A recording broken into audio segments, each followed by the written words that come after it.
glare on the phone. I can't see it. Oh, wait a minute, I know. I have a clock right here. Yes, So. you do.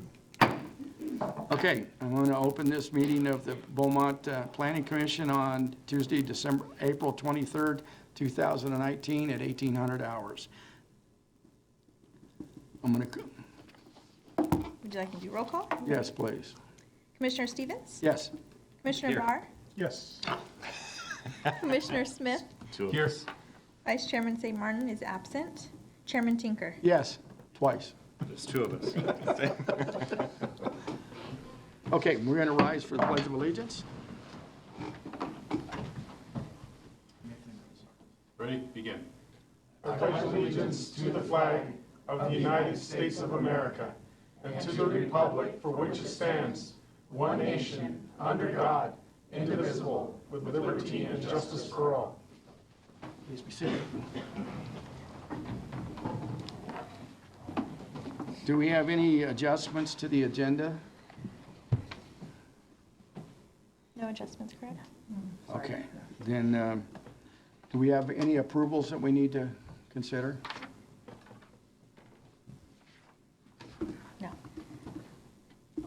I don't have it on mine. Oh, you're...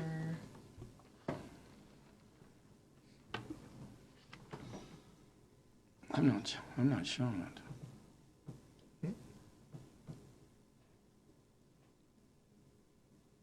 Okay, do we have any conflict of interest disclosure? No. Nope. Okay, then we'll move to item number 1. Consider proposed sign plan Plan 2019-0275 for the construction of an internally illuminated monument sign at 650 Oak Valley Parkway in the residential single-family zone. Good evening, Commissioners. You have before you for your consideration a monument sign being proposed at Fellowship in the Past Church at 650 Oak Valley Parkway. It's an existing church. It is, despite what my staff report says, approximately 9 acres developed, not 1. And it sits in the residential single-family zone, which is why the item is before you this evening. The sign code in the city of Beaumont provides opportunity for commercial and manufacturing zone businesses to put up a variety of signage depending on their location, but it does not address the need for non-residential uses in residential zones, such as churches, to have signage. So the code refers items like that to the Planning Commission for your ultimate determination. Like I said, the sign on site would be replaced. You have an exhibit there of the sign, I believe, in your staff report. If you do not, I have a larger color one available if you'd like to see. The proposed monument sign is approximately 20 feet long. It's about 5.5 feet high, and it's about 110 overall square feet. This is somewhat larger than what we would typically allow in a commercial zone for a single standing building. We do have commercial complexes where we allow a variety of signage on different frontages, pole signs, monument signs, building wall signs, and things like that. This I would consider along the lines of a complex because I believe the church has right now 3 separate buildings, which is what the code defines as a complex also for a commercial center. There's no other signage on the church buildings. So I feel like this sign, although it's larger than what we would typically consider for a single-use site, still meets the intent of the code as far as design goes and as far as signage goes. And considering that there's no other signage existing or proposed on the site right now, staff feels that we can recommend approval of this particular sign. The applicant is present in the audience if you'd like to speak with them at any time. Staff's formal recommendation is the Planning Commission approve sign permit application Plan 2019-0275 for the proposed construction of a monument sign at Fellowship in the Past Church located at 650 Oak Valley Parkway in the residential single-family zone as shown in the sign proposal. Staff is available if you have questions, and like I said, the applicant is in the audience as well. Do you have any questions, Commissioner Barr? No. I'm looking if there's any questions. I have a few. Oh. It's probably for the applicant or the designer. Jeff, or if you guys want to approach the microphone just in case. What kind of lighting is going to be illuminating it? Is it LED, tungsten, Yeah. fluorescent? Sure. So I've got a few more plans than Something like that we've developed since. So on each side of the sign, we will probably put two of something like the LED light that's shown there. It'll likely just be white almost all of the time, but have the possibility on day like 4th of July to be red and blue or something like that. But it would just be a one strip of an LED. I think that one's just about 4 feet long, so we'd put two on each side to illuminate the concrete, so it looked backlit. And So the it goes city- on the outside of the monument or inside? Inside. It goes on the inside, so it'd be, so you've got kind of a concrete center with two blades, and then it'd probably be at the base of each of the blades shining towards the concrete, so that when you look through the lettering, you'd be able to see it. And the city has the dark sky ordinance, so everything that comes in for plan check that has any sort of lighting is going to be checked to make sure that it meets those standards as well. Whenever I saw this, you know, those LED billboards that are just blinding on the freeway. No, it wasn't going to be like that, but I was just thinking about this, the brightness level, and could that be adjusted and Absolutely, that sort of thing. yeah. Great, thanks. That echoed my thoughts on it as well. And, you know, some of these, you know, you can do them down, up, and down, depending on what it is, so. And you can change the color temperature, it seems like, to, Yeah. for different events, 4th of July or. Right, yeah, so white goes from like 2,700 to 6,500, but then we got like the whole range of colors, but yeah, tasteful is our goal. Like, the last thing we want to be is obnoxious. You want to have more of a soft glow than you are a beacon, I guess. Absolutely. Right, right. Nathan? That was my question as well, is, you know, kind of what the intention is with that, is if it was more of a soft glow. Commissioner Barr? Thank you. That was. If there's no other objections, I'll entertain a motion to approve. I'll move to approve. Second? Okay, the motion's been approved and seconded. All in favor, signify by saying aye. Aye. Any opposed? It's done. Well, thank you. Christina, the only question I would have, and it's not about this specifically, but we're not setting a precedent here, are we? No, anything like this, that any non-residential use in the residential zone is going to come to you regardless. And we have the ability to look at each site based on scale and size and what's existing, what's around it, all of those types of things. So I would say not setting precedent, anything like this would come before you again on a case-by-case basis. And I think even with that, the type of, you know, the type of monument that it is, it's not just a lit box that has Right, something on it. I think absolutely. that does establish kind of a design precedent. Well, and we're lucky because we have a resident engineer here that will think we're in good shape. All right, well, thank you.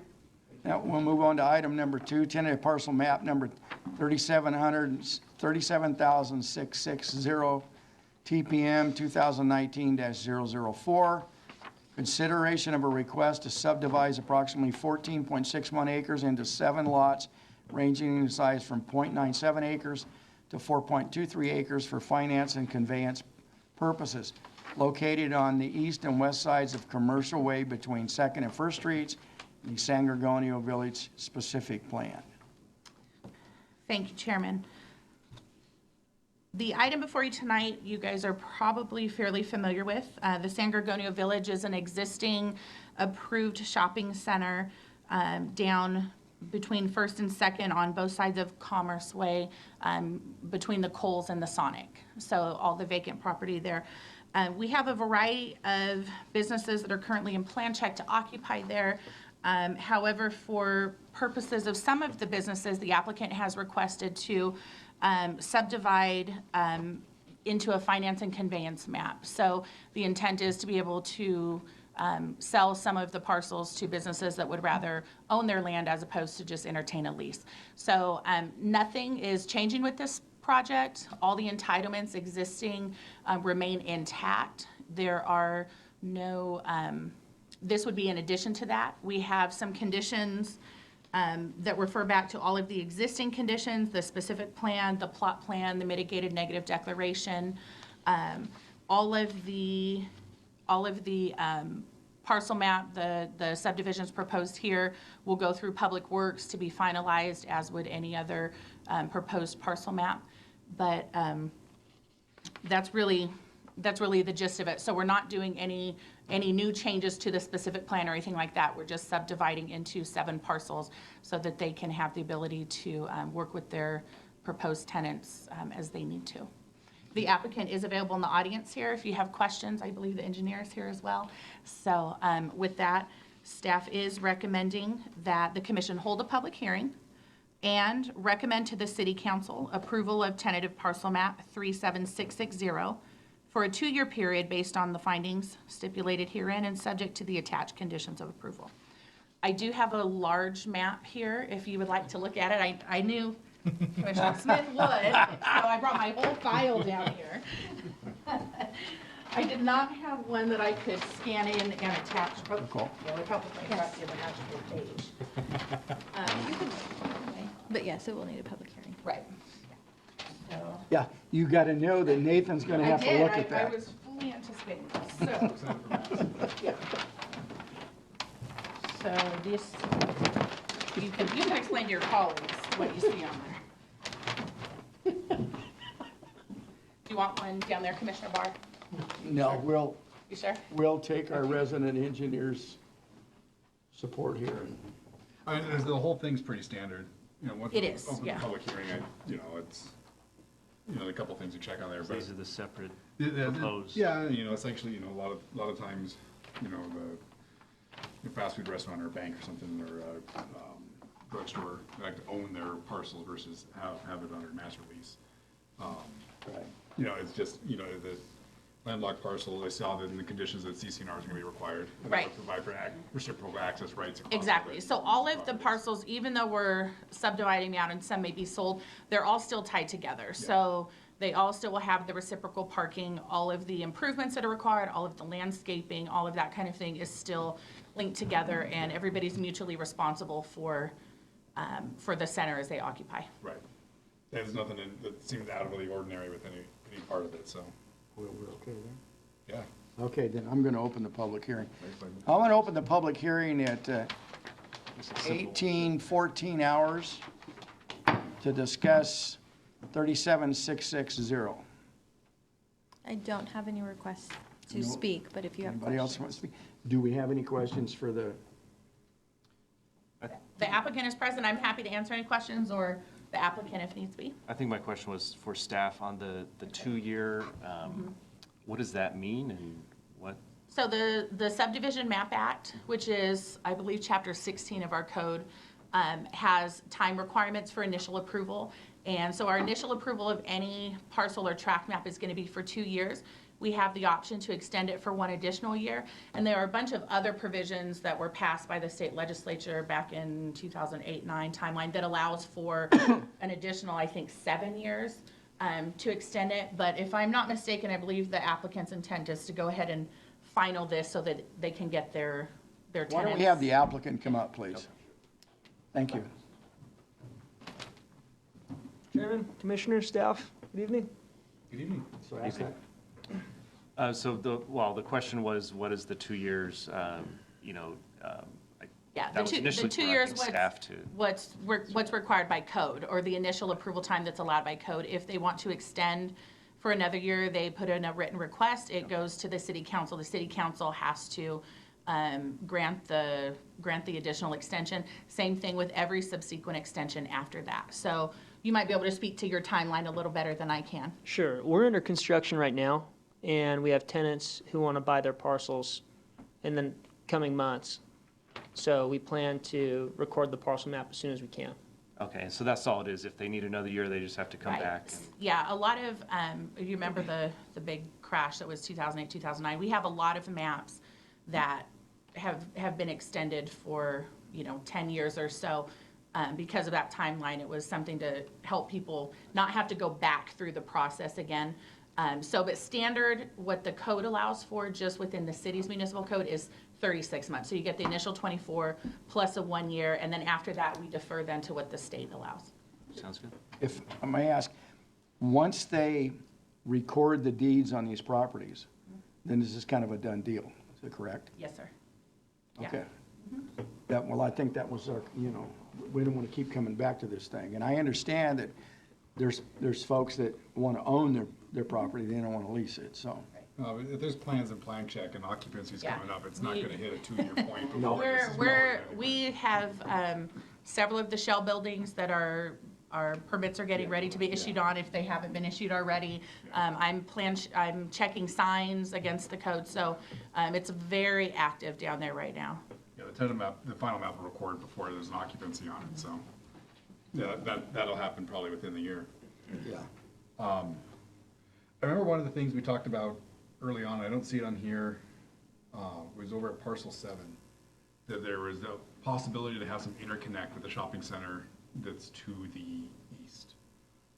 You know, just because the two parcels are pretty well, I mean, the streets, First and Second Street, are pretty well heavily trafficked. I think that we left open on that other map that there was gonna be a potential access rights between those two parcels. Is that something, no? I couldn't speak to that. I don't know that there is. You know, I think on the neighboring parcel, there's a significant grade change. Also, there's a wrought iron fence right now. Right. Okay. There's too much of an elevation difference to make that up. I know that's something that we had talked about with that plan, before this was even coming through, is something that we would have liked to have seen if there was opportunity to have some interconnect between the parking areas, rather than pushing more people onto First and Second, because left turns are gonna be essentially impossible on that street. So we got the left turn there. That was my only kind of comment, because that goes back, oh gosh, when was that other one approved? About So this one- 3 years ago? Well, it was initially approved in 2007. So, The other shopping center. oh, Center Point, yeah. Center Point. About 3 years ago, and then this one was actually approved before that. Well, that was what Commissioner Smith's talking about. I remember we had the discussions about trying to make sure there was some kind of interconnectivity between all of this stuff, but then, you know, it was also gone, well, what are we gonna do here, so. And we actually, remember, we wound up looking at this as a totally separate, standalone. Yeah, I know. I also know the traffic situation out there, and people get very confused. And that long left turn into that side access to Walmart, I think, is really Oh, problematic. yes. And Yes. it's almost a daily discussion in the building here. So, Okay. Yeah, as who's far gonna as run over who out the there? traffic there, from one end or the other, whether it's north of the freeway, south of the freeway, whether it's on the east end of Highland Springs, or whether it's coming over from Penn, at some point during the day, we are talking about that and the issues in this building. It just, And I mean, that's not on this map, No. or this approval for any of that, it just kind of. Understood. Okay, any other comments, questions, concerns? Nope. No. Okay, then I'm gonna close the public hearing at 18:20. Sir, before you sit, could I get your name for the Matthew record? Bush. Matthew Bush. Thank you. Okay, I'm closing the public hearing at 18:20 hours. If there's no other comments, concerns, then I will hear a motion to approve. I move that we approve as stated. I'll second. I have a motion and a second to approve 37660 TPM 2019-004. All in favor, consider saying aye. Aye. Any opposed? So moved. So now the next thing we move to is the Community Development Director's comments. so, more of a question, since we're having our second meeting of this month. Would anybody like to check their calendar and their availability for a second meeting in May, which would be May 28th? And I'm asking because it's coming off of the Memorial Day holiday, but we do have several projects that will be ready for that day. I should be available. I'm available. I'm available. I won't be on the 14th, you know that. Okay, and we do have 2 items that'll be scheduled for the 14th, and then 2 somewhat larger projects that would actually come on the 28th. I'm available on the 28th, the 14th, again, depending on how my son's little league Right, schedule right. works out. Okay, Because that's playoffs, not, Sure. you know, No, you gotta be at the playoffs. Yeah, I'm good for both. okay. And I'm gonna write it down so I don't forget. I think Nicole and we're talking about doing an invite, a calendar invite, so that maybe, I don't know how that works for you guys, but at least for us in here, we remember. Second meeting. yeah. Yeah, I'm gonna go home and write it on my forehead so I don't forget.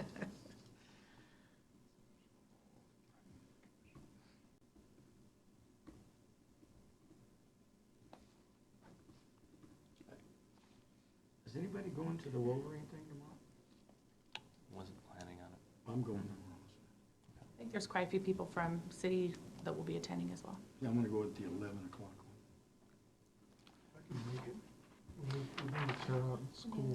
I wish I could I, make it, but. I don't have anything else for you guys this evening, so. Okay, so is there anything else, Commissioner Barr? Nothing from me. Nothing for me. Nate? Nope, I'm good. Okay, then I will move to adjourn this meeting at 18:21 hours on today's date.